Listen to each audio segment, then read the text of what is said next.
Next up is Thandiwe Abdullah. She's a leader of the Black Lives Matter Youth Vanguard, and she'll be adding more onto the topic of police brutality. Let's give her a warm welcome.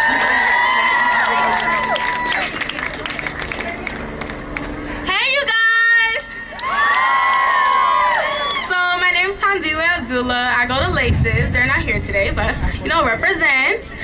And if you couldn't tell already, I'm black, so I'm gonna need you guys to be involved in what I'm gonna say. If you hear something, be like, yes, woo, answer me.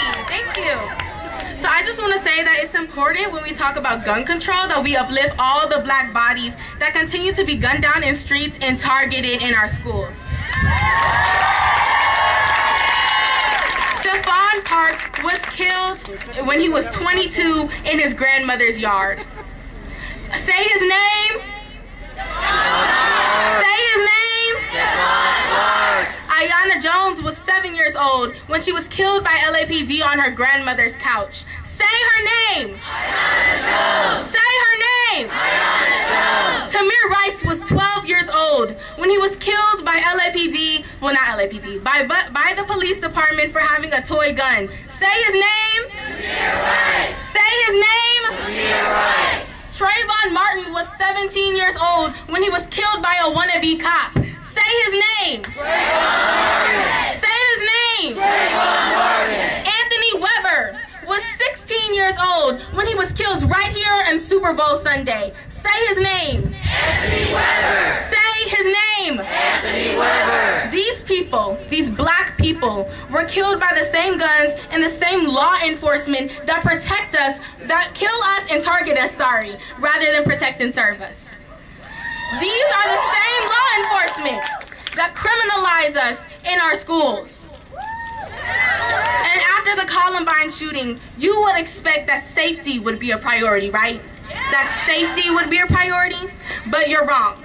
After the Columbine shooting, money was funneled into police who continue to over-police black students and take away unnecessary things like hand sanitizer, perfume, because we need to be smelling good, highlighters, Sharpies, whiteout, all these unnecessary things that are supposedly weapons, when the real weapons, the real guns are still out there.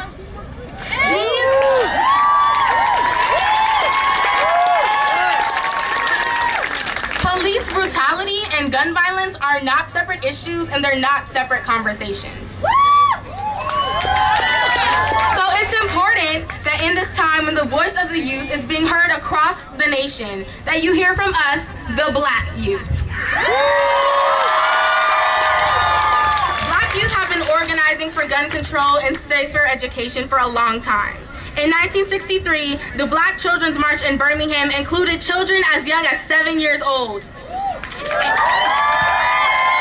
In 1968, the LAUSD walkouts were held by black and brown students who organized the biggest walkout in LAUSD history to create an environment of safety. In 2012, Dream Defenders heavily organized in the streets to make sure that Trayvon Martin's killer was brought to justice. They marched to that Florida State House the Parkland students marched to on the 24th.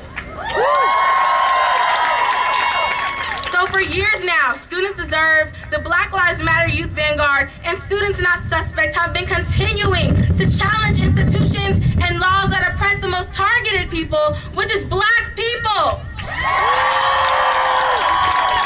So, when we say we want gun control, it's important that it not be used as an excuse to target the black youth. When we say we want gun control, it cannot be used for politicians' personal gain. When we say we want gun control, it's important that it not be used to profile us and call us black identity extremists. And when we say we want gun control, we need gun control for police too. Thank you guys.